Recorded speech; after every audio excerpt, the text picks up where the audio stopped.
right. Hello, everyone. This is Warrior Woman 91 coming to you live. Not live. I don't know. I'm coming to you from my bedroom, and I'm using a new mic. And so that's part of the reason why I'm recording solo for this episode. I'm Warrior Woman 91, and you're listening to You Got It. It's just going to be me riffing. So if you don't like those episodes, sorry. But this is what you got this week. I do have a couple of new guests coming up in the coming weeks that I'm going to really enjoy having on. They're a little bit different. I'm really doing my best to change up the content as much as possible. I know I've done a lot of episodes on the pro-life issue, so I feel like I've saturated you guys enough with that. Although it is a very important issue that needs to be discussed, and so I will continue to have episodes that either completely surround that issue or have at least a section discussing it. But really, my goal here is to have content that has some political messaging in it, but really just explores topics and issues and things that are of interest to me, and I think of interest to a lot of people. People like to hear what other people have to say about the things that they're interested in, and some people actually care what I think. So, for the two of you that actually care what I think, I really appreciate it. Thank you very much. But the other thing that I really appreciate is the nasty people on Twitter. So right now I'm having a conversation with several people on Twitter, and some of them are actually being pretty reasonable. And even though we're disagreeing on everything, they're not name calling me. They're not resorting to that. Although it started out, it seemed like it was going in that direction, but fortunately, it did not. So one of the things that we're disagreeing on Twitter today is the whole concept of the Southern strategy. So if you haven't heard of the Southern strategy, basically what it is this idea that in the 60s, when civil rights became a thing for blacks, then the Republican Party and the Democrat Party, this is basically, it feels like a myth, and I apologize, but this so-called Southern strategy, this Democrat myth, this idea that in the 60s, the Democrats and Republicans basically switched party platforms. So the Republican Party was founded on the idea of being the anti-slavery party, because the Whig Party and the Democrat Party were the two parties in the United States at the time, and both parties were okay with slavery. The Whig Party just wanted slavery kept in the South. The Democrat Party in the South just wanted slavery everywhere, basically. And then the Republican Party came along and said, "Well, we don't want slavery at all. We don't think that's a good idea." And so the Republican Party was literally founded against slavery. The first Republican president was Abraham Lincoln. So again, this idea that the platforms then switched in the 60s, it just doesn't make any sense to me. Why would the Republicans all of a sudden, after they've gotten everything that they fought for, they fought against slavery, they fought against Jim Crow, they fought against all of these things for over 100 years, and then all of a sudden they just decide, you know what, we're going to switch platforms with the Democrats. That doesn't make any sense to me. After they won everything that they wanted, and then they said, you know what, we're going to just... We actually liked what the Democrats stood for better, so we're going to just switch parties. It doesn't make any sense to me. On the flip side, you also discuss the Democrats. So you've got the Democrats who have fought in the reverse. They fought for slavery. They fought for Jim Crow. It was their main staple. They could not have blacks and whites sitting at the same tables in the restaurants. They couldn't have them drinking out of the same water fountains. And then all of a sudden, okay, no, we're going to switch now with the Republicans. We're actually the guys that hated slavery all along. We're going to switch. No, that doesn't seem right to me. And here's the thing that really just kind of this is the silliest thing.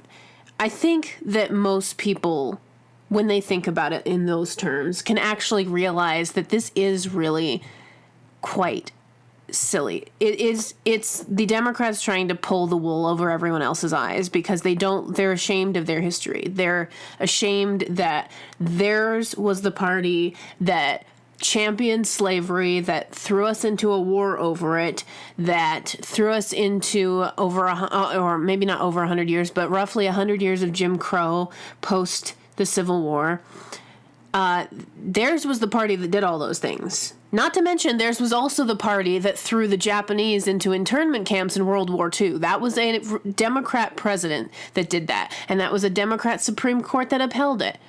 So this idea that the Democrats are somehow, they switched. They just decided, those things, those were all done by Republicans that were using the Democrat name. No. That's just not how this works. You can't just throw out all your ugly history, blame it on the other side, and then expect the rest of us to believe that? No. Another point I have to make about this is the Republican presidents post the civil rights movement not the Republican presidents, the first major black politicians. That's what I'm trying to say. The first major black politicians post the civil rights movement were all Republican. They were not Democrats. They were not signing up for the party that had them enslaved, both in actual slavery and in the soft slavery of Jim Crow. They were not signing up for that party originally. It was the Democrats actually that had to change. They realized finally, after all of this and after campaigning against every civil rights bill that came up, including I think it was Al Gore's father was one of the Democrats that was opposing the Civil Rights Act. I think it was the 1964 one. Yeah, oh my gosh, this idea that Democrats somehow switched with Republicans, that's not what happened. Here's what happened. The Democrats realized that they were going to start losing elections because they had just blocked out a huge voting block that had just now been added. Because even though blacks had the vote long before, now they were really going to vote. Now they've got their rights as human beings actually acknowledged in the 60s. Now they get to drink at the same water fountains. They get all this stuff. So now Democrats they did have to change. They did make a change. So that the idea that there was a change in the 60s and post the 1964 Civil Rights Act, yes. There was a change, and it was Democrats changing and realizing that they now had to cater to a new voting bloc that they had originally ignored and oppressed for over 100 years. Well over 100 years. So this is where I'm at with Twitter. I can't fathom how people can think that they will convince me that somehow the Republicans and the Democrats switched. Now, of course, there have been not demographic switches, but there have been switches in how people vote, because before the Democrats generally dominated the South. Now Republicans dominate the South. I gotta respond to a couple more of these things that I'm seeing on Twitter. Somebody suggested that the South was primarily concerned in the 1800s with their right to own slaves. Now, that was a huge issue for them, of course, because that was the main staple of their economy. But the South also was concerned about other things in addition, because the South was basically just given the middle finger by every political branch, every political institution that they had attempted to gain any kind of political power in up to that point. It all started with it was kind of the Federalist, anti-Federalist thing going way back to even the Revolutionary War and the creation of the Constitution and so on and so forth. But basically, they had lost all their seats in the Senate.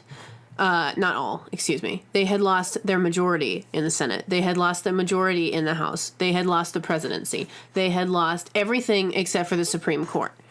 And there were some pretty major Supreme Court cases that were coming up that they were hoping would be ruled on in their favor, especially because they had the majority in the Supreme Court, which kind of goes to show you, I mean, these upcoming cases and how the Supreme Court ruled on them does just kind of go to show you that the Supreme Court is definitely not a moral, it's not a moral place. It's not a place where morality is found, because one of the cases that was incredibly crucial to the South was Dred Scott. The Dred Scott decision, in which basically a slave owner went on a vacation or went on a business trip, or I forget what it was. He brought one of his slaves with him to the North on a trip that he went on. And the question was, does that slave now become a free man because he's been brought into the North where there is no slavery and there are no laws that acknowledge slavery? So the South is like, oh my gosh, I'm so excited. We're going to get a ruling on this, and we're going to finally find out whether we can have slaves in this way. So the Democrats are really excited about these decisions that are coming up in the Supreme Court, and they're thinking that they're going to have everything ruled on in their favor because they have a Democrat majority. They're very excited about all of this. And lo and behold, the Supreme Court sides with the slave owner. And first of all, again, I'm just going to repeat, the Supreme Court is definitely not a bastion of moral virtue, siding in favor of slaveholders. But that's history, folks. So you've got the Supreme Court siding in favor with the slave owner, and the Democrats cheer. They're all very excited. But then you have President Abraham Lincoln, who then acts out of bounds with the presidential powers. He decides that he is not going to acknowledge the Supreme Court's decision, and of course that's definitely kind of a moral dilemma, because, and this is something that I struggle with somewhat. You've got presidential power that I abhor, and I want it curbed as much as possible. But you've got the Supreme Court ruling against the rights of an individual, against the human rights of not only an individual, but over an entire group of people, just saying that they have no rights. They have no rights under this system. So what do? Well, Abraham Lincoln decided he's just going to give the middle finger to the Supreme Court, and so he does. And he says, I'm not going to execute this. I'm not going to acknowledge this. And so the South has completely lost everything. And there were some other economic issues, like choices on whether a railroad is going to go through one part of the country or another, that also did not rule in the, or didn't occur in the favor of the South. But this was a big deal. They had lost the South. They had lost the House, they had lost the Senate, they had lost the presidency. They had the Supreme Court, but the Supreme Court was being ignored. So the South feels like we are being represented by people that have no interest in our self-interest. It literally was, for them, taxation without representation, because they had no representation, and what representation they did have was being ignored. So that's where the South was coming from on all of these kind of slave issues. So we're going to kind of turn back to what I've got going on Twitter.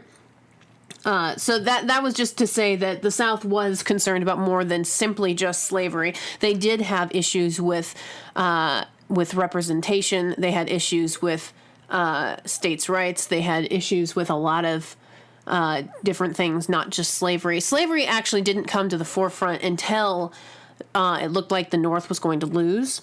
And then Abraham Lincoln decided, I'm going to make the moral issue the issue of this war. I'm going to make us the ultimate good guys by bringing to the forefront this slavery issue and saying, I'm going to free all the slaves, provided we win this war. And this is how the North won, in to some degree. That's how they won, at least on the in the politics of it, and in the court of morality, perhaps. Of course, there were other decisions and other things, other aspects of this history that caused them to win in the end. But that was kind of the final. We're taking a stand now. It's time to throw out slavery. So all this just comes back to this whole idea that somehow there was this Southern strategy in which the Republicans and Democrats switched party platforms in the 60s. I would have loved to have been in this room where they had this meeting where they said, you know what? Your history, your shining history of anti-slavery, of anti-Jim Crow, of pro-women's right to vote, that was a Republican thing. Don't forget. All of that history, we would just like to take that from you, and you can have our bad history. You can have our history of slavery. You can have our history of Jim Crow. You can have our history of racism. You can have all of that. We're even going to suggest that the KKK was a Republican thing. That was a Democrat thing, you guys. That was a Democrat thing. The KKK was a Democrat thing. All of the major racist groups in the 60s, those were all Democrat things. So this is not to rag on Democrats necessarily. This is just to kind of talk about the actual history that people don't want to talk about because they'd rather believe that somehow Republicans are racist because Donald Trump is the president, blah, blah, blah. I'm not the biggest fan of Donald Trump. I didn't want to vote for him. I was this close to not voting for him, like this close. I remember the road I was driving on where I thought, I cannot vote for this guy. But then it actually was. This is the reason why I ended up voting for him, because Democrats ran a candidate that was suggesting that a certain population, a certain group of people in this country are human beings without rights. I don't believe there are any human beings without rights. And so I could not allow for that person to get in office. And that was a Democrat that said that. So I couldn't, and that's just kind of where the line got drawn for me. Unfortunately, Democrats really had an opportunity to win over a lot of people in that election because Republicans put forth a really bad candidate. But Democrats blew it by putting forth this old, decrepit, backwards Democrat who thought that, saying that certain groups of people have less rights than others is something that in the 21st century millennials are down with. I don't think that's quite how this goes. That's why Democrats run away from slavery, from their history of slavery so much. That's why they run away from the Jim Crow stuff. That's why they run away from all of that, and they try to pin it on Republicans and make Republicans think that somehow the party platform switched or whatever. I'm still waiting for somebody. So they say that the platform switched in the 60s. Then why was it even into the 70s and 80s that all these black politicians were Republican? Why is this? Why weren't they all running to the Democrat Party after the 60s and after they realized, oh, the Democrats have changed their party platform, so we better all run over there. We better all get over there real quick. No, I don't think that's how this works. I just don't think that's how this works, you guys. Okay, let's move over to Twitter one more time and see what else we got. Yeah, everybody's yelling, everybody's upset, and that's just typical Twitter. I guess YouTube's down right now as I'm recording, but YouTube is not down for me, so that's all that matters. So yeah, this new mic of mine, it's a Yeti mic. If you guys want to go and get one, I'm actually they're not a sponsor of mine. I don't get any money for this. But if you want to get one, it's called a Yeti mic, I guess. I hear from my other podcasty friends that these are really good mics. So, I gotta shout out my brother for buying me one for my birthday. It's a pretty sweet deal. Let's see. What's another political topic we want to discuss? I know everybody's like, oh my gosh, another abortion discussion. Well, you know what? It's kind of a big deal. It's modern day slavery. So, but this isn't actually about abortion specifically. One thing I wanted to talk about was I did a rant on my Instagram the other day. that offended everyone, I'm sure. But there's this movie that everybody, well, not everybody, I'm exaggerating largely, but there's a movie that a lot of young people and a lot of middle-aged people like to tell me is this classic romance from the 80s, and it's just like this beautiful little coming-of-age story, and then this rebellious teenager who breaks free from her dad who's oppressing her, and she runs away with her boyfriend and does this beautiful dance. Yes, ladies and gentlemen, I'm talking about Dirty Dancing. Now, by the title, you would think that the main issue in the movie is inappropriate positions while dancing, or inappropriate gestures while dancing, or whatever. That is the least of the concerns that I have with that movie. And I just have to go on about it because, like, I was horrified at how bad it was. I've always heard nothing other than it's either a cute coming-of-age movie that with this precious little dance scene, whatever, or I've heard, oh my gosh, Dirty Dancing, just by the title, clearly we can't watch it. Both of those arguments are nonsense. There's 3 reasons why this movie is horrible, and it has nothing to do with the dancing. The dancing is actually quite classic, and then the grinding that is the Dirty Dancing part is like, it's grinding, you guys, okay? That's all. But those 2 things aren't the bad parts of the movie.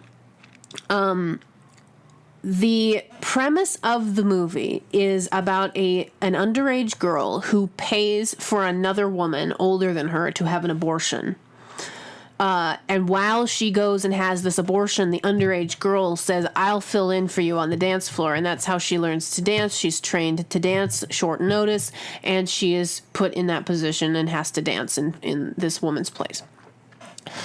So that's the premise of the movie, and that's pretty bad, okay? And so then the woman goes and has this abortion, and she comes back, and the guy was a quack and didn't know what he was doing, and this girl almost dies from having had this underage girl pay for her to have this abortion.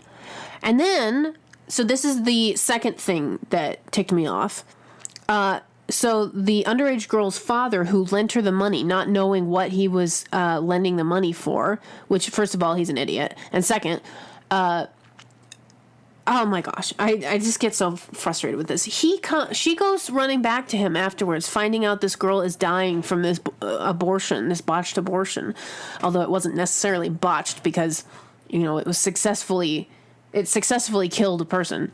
But, so the woman's dying. The girl goes and gets her dad, who happens to be a doctor. The doctor dad saves the woman's life and then scolds everyone for putting her in that position and making her get that abortion. Or at least not making her, but enabling her and encouraging her to get it. And now he's treated like the bad guy. He just saved the woman's life, and he's treated like the bad guy after all this. So I'm ticked off for that. So that's my second reason I hate this movie. And then the third reason I hate this movie is because it glorifies statutory rape. Because then this underage girl goes and has a relationship with this, I don't know, he's got to be in his 30s, early 30s at least, older guy. Yeah. So first of all, the fact that the statutory rape thing is like the second worst issue in this movie should tell you something. It's a bad movie. So we've now glorified abortion as this was this woman's right to go and do this, and the teenage girl was right to give her this money, even though it put her life at risk. Ultimately, by the end of the movie, it's implied that she was right all along to do these things. And then it glorifies statutory rape because she's 17 years old having a relationship with this guy who's in his 30s.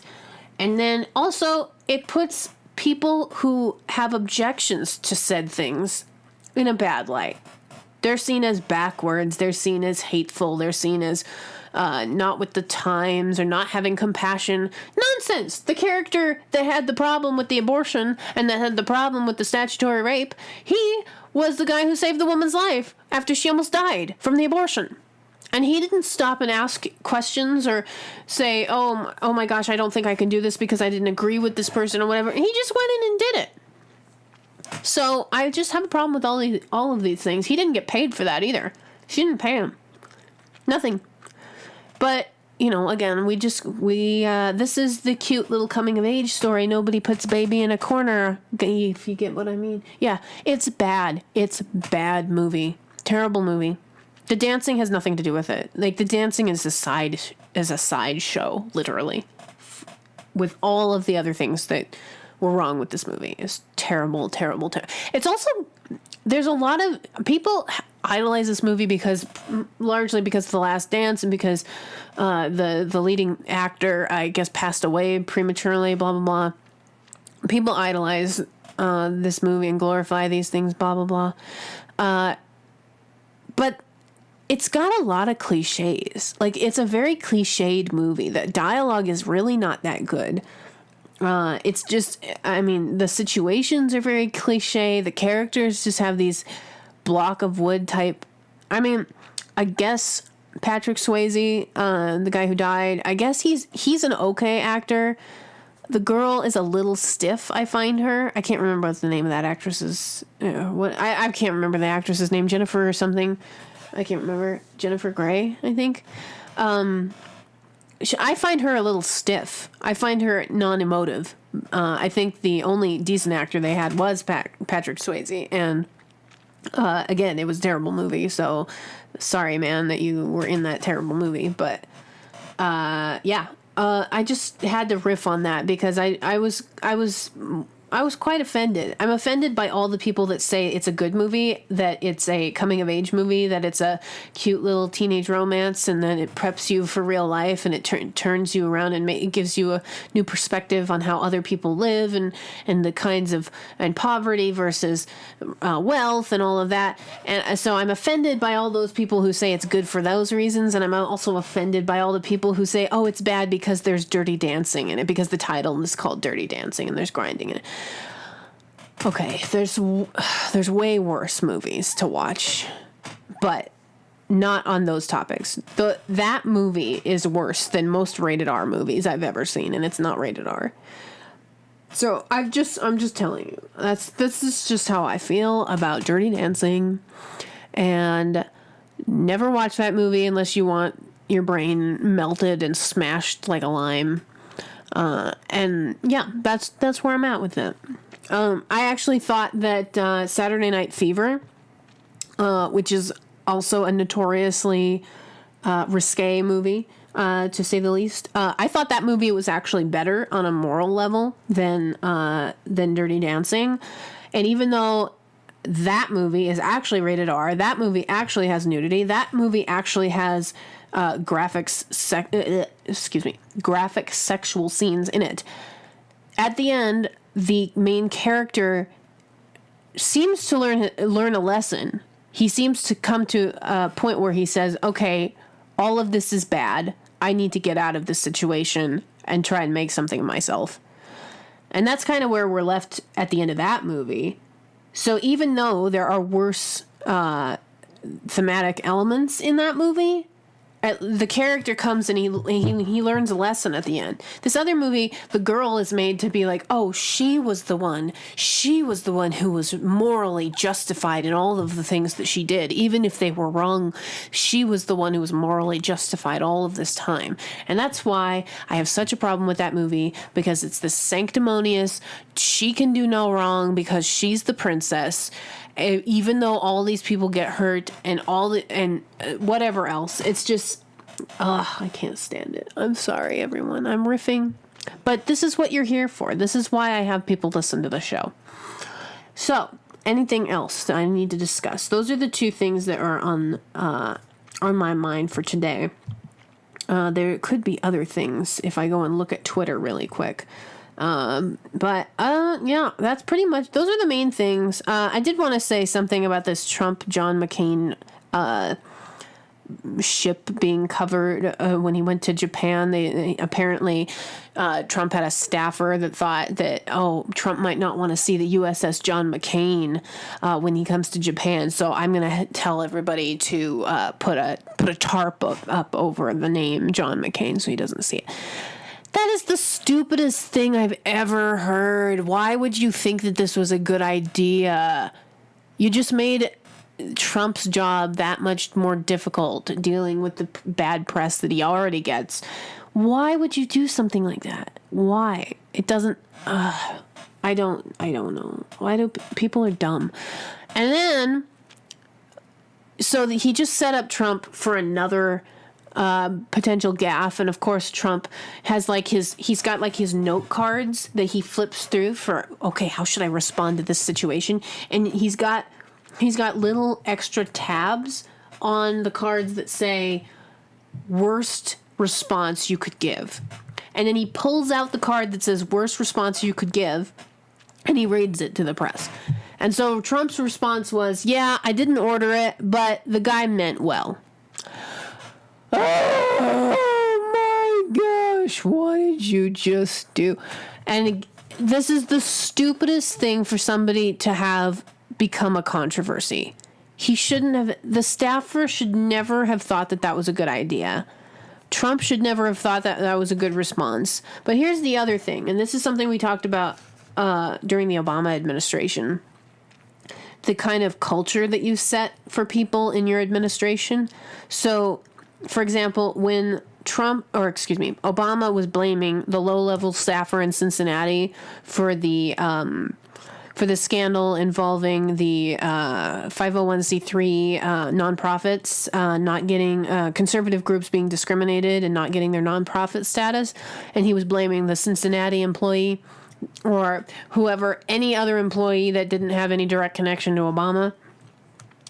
Let's give Obama the benefit of the doubt that it wasn't a direct order, because he's really not that dumb to put it in writing. But there's a culture that you foster when you are in charge. There's a culture of either good or bad or positive or negative or whatever it is. There's a culture that is fostered, and Obama fostered a culture in which people knew, okay, if I behave in this certain way, if I do things to conservatives, because Obama doesn't like conservatives, then I will be seen in a more positive light than somebody who plays by the rules. It's the same in the Trump administration. Trump has a culture that he has fostered, and by repeatedly making petty attacks against John McCain, whether justified or unjustified. Granted, I am not a John McCain fan, but I just have to say it's really petty. Some of the stuff that he has said, it goes beyond being petty, but it is a culture that is fostered by Trump himself and the people in his administration that encourages people to act in this way. So, of course, if the staffer thought that Trump would be pleased by not having to see that guy's name, or if not even pleased, but he's thinking, well, maybe I averted something for him, some discomfort for him having to see this name that he doesn't like. It's just, it's not a positive culture. And it's the same in business. You know, you set a cultural tone and people respond to it. So those are basically my things that I thought I'd talk about today. I know that everybody would prefer to hear a guest and not just me riffing, but sometimes I get tired and I can't do a guest. So other than that, if anybody has any questions, hate mail, please send me hate mail and I may feature you on the show, or at least the discussion topic that we discussed. Let's see, what else? I want to give a shout out to Live Action. I would recommend everybody go to their merch store. They have actually some pretty incredible merch. I had a comp sent to me, and I will be posting pictures of myself with it on very shortly, as soon as I get up the courage to do my makeup. So if you guys all want to just trot on over to liveaction.org, go to their merch store and buy their merch, because it's actually really good merch. So head on over there. Guests coming up next week, possibly Parda Saleh, possibly Senya, at Aya's Girl on Twitter. Give them both a follow. We'll see which one ends up panning out, and I will talk to you guys later.